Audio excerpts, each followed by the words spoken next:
Bangladeshi go back! Go back! Go back! Bangladeshi go back!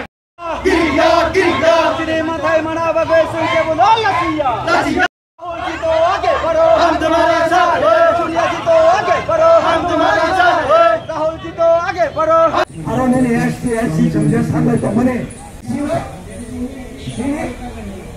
공부하는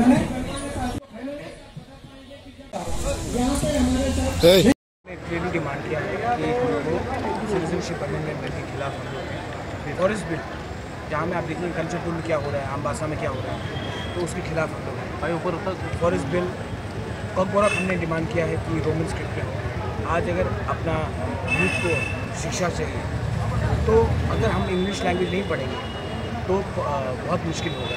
आप अगर देखेंगे मिज़ोरम मेघालय सब आगे है क्योंकि उनका जो स्क्रिप्ट है रोमन स्क्रिप्ट है।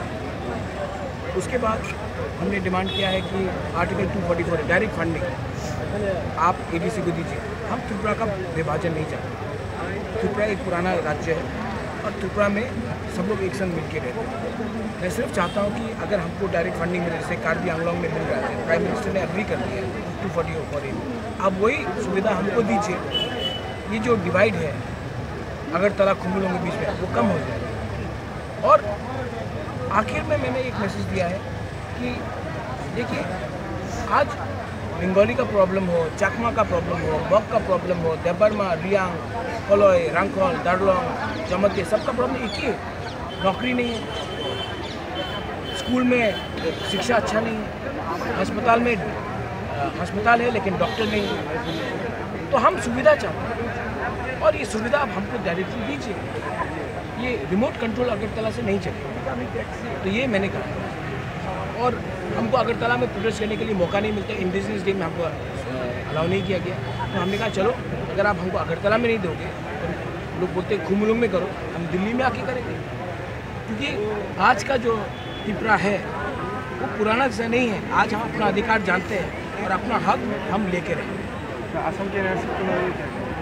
असम में ये जेन्युइन सिटीजन को दुविधा नहीं होना चाहिए और एनआरसी एक सुप्रीम कोर्ट मॉनिटर प्रोसेस है। इसमें कोई भी पॉलिटिकल पार्टी को माइलेज नहीं लेना चाहिए। जो जेन्युइनली हिंदुस्तान के हैं उनको कष्ट नहीं होना चाहिए और जो बाहर के हैं उनको आइडेंटिफाई किया करना चाहिए। वो तो सुप्रीम कोर्ट जब बताएगा तभी होगा। लेकिन मेरा ये कहना है एनआरसी कोई धर्म, कोई जाति, कोई भाषा के खिलाफ नहीं है। जो हिंदुस्तान के हैं उनको कष्ट नहीं होना चाहिए, जो बाहर के हैं उनको आइडेंटिफाई किया जाना चाहिए। सिर्फ त्रिपुरा में क्यों, पूरे इंडिया में आइडेंटिफाई करना चाहिए जो हिंदुस्तान के और जो बाहर से। उसके बाद इस सरकार के ऊपर है कि उनके संग क्या करना चाहिए। लेकिन जो सुविधा आज है वो आपको, हमको, इनको सबको मिलना चाहिए और जाति, धर्म और भाषा के हिसाब से आपको एनआरसी नहीं करना चाहिए। नागरिकता जो हिंदुस्तान का है उसके हिसाब से ही होना चाहिए, जो संविधान में लिखा है।